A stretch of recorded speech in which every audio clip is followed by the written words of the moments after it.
Welcome to Roll for Crit's Kickstarter, Pickstarter. Fortunately, Jonathan has caught the flu. Remember, get your flu shots, but also give you some cool board game Kickstarters, as well as some zines that continue to celebrate from Zine Quest for February 10th, 2020. Eagle-Gryphon Games is releasing a new edition of Kanban titled Kanban EV, the EV standing for Electric Vehicle. This is not an expansion, this is a re-implementation of the original game with some new art as well as some new rules to help streamline it. Because if you didn't know, the original Kanban was all about managing a car factory. You're all managers there, and from what I can tell, you all lied on your resume, so you are actually going to be working on training as well as trying to run the factory. Meanwhile, your boss, Sandra, will be going to different sectors and judging you. You will go to a bunch of different sectors, whether it's getting resources, building cars, a test track, and you could either work there, learn there, or try to prepare for the meeting at the end of each round. This is a very complicated, heavy Euro game, which a lot of weird rules, so I definitely appreciate the streamlining of some of these aspects. And of course, now it's going to have a bit more of a modern take, and as I said earlier, because of electric vehicles, there's going to be a bit more focus on that. In fact, I think one of the cars, I swear it's the Tesla truck, but the base game for this is going to be $99. But like I said, this is a heavy worker Euro game. This is definitely one, if you really love that genre, I mean, it's going to be very hard, probably your first game to learn to play, but if you like that kind of stuff, this is definitely one you'll probably have a lot of fun with.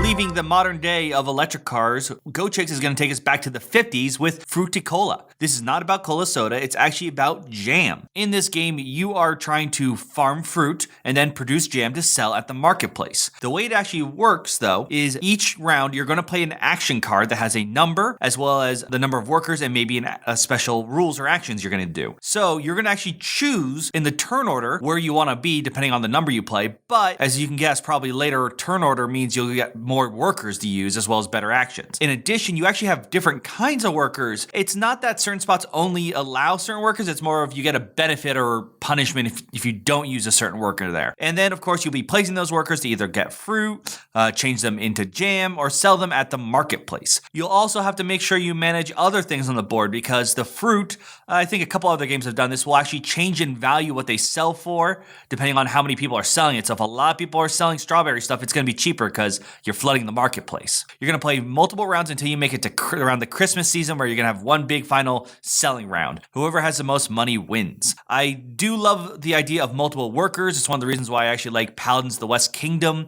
They have a different worker aspect. I think not as much as Paladins, but Paris New Eden also had that kind of thing going on too, which I thought was cool. So I think this does a nice balance so there's not too many if you get confused by that. And the fruit idea is really cute. I think it's very funny. It's only $33 for the basic one, but the deluxe one comes with actual little plastic fruits that's in the shape of them. Whether you go for that deluxe version with the cute fruit or not, I do think this brings some cool new twists on the worker placement mechanic and at a relatively good price. Deep State New World Order is a worker placement and set collecting game all about, well, the New World Order. It seems the world has decided to try to unite under one government. And of course, you are going to be playing not as a specific country, but as the shadow puppeteers, behind the scenes, your Illuminati, if you will, trying to be the one who's going to be in charge of that one government. The way it's going to work is you'll have agent workers to send them to different cards. So pretty much that's what you're going to be collecting. Unlike regular worker placement games where if you place a worker there, you sort of hold the spot. The way it sort of works here is you could place 2 workers on a card, but someone else then can place 4. So it's more about a fight of who has the most power on the card. Once you have these cards, you'll be able to play these diploma cards, which will say like you need a certain number of green cards or purple cards, which either give you more victory points or give you some fun new bonus abilities for the rest of the game. And there's also these bigger goals, which you can sort of work together. This, I believe they're called World Domination, which can either give you new resources or even a lot of victory points. This is, once again, another fun way to mess around with worker placement. And of course,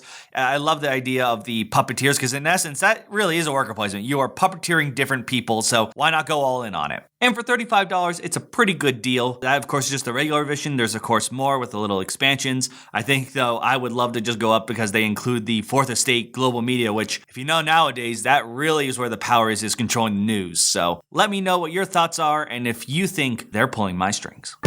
Finally, let's look at a few zines because we're still in Zine Quest. Price-wise, by the way, almost All of them start at $5 for a PDF, and they go up a little bit more depending on what you want. But I think the 3 I've got here are worth taking a look at least. First off, we've got This Thing We Started. This is all about that you created something, it's escaped, and you're trying now to find it. Now, whether you destroy it or it destroys you, well, you'll have to see and find out. I'm sure from the description, a lot of you instantly just went Frankenstein like I did. And I think that's great because I think that dynamic could really be interesting, especially now you can change up how you created it, what it was. And I mean, if you look at the picture description, some of them even show like a picture of a virus. So you could really change up of like, it doesn't have to be a sentient creature like Frankenstein. You can make something really weird or interesting. And I just love the idea behind that. You can really explore some cool places. Honestly, I think this would be a great thing to just take out for any English class that's reading Frankenstein. You know, instead of a paper, like, great, we're going to play this RPG. Go.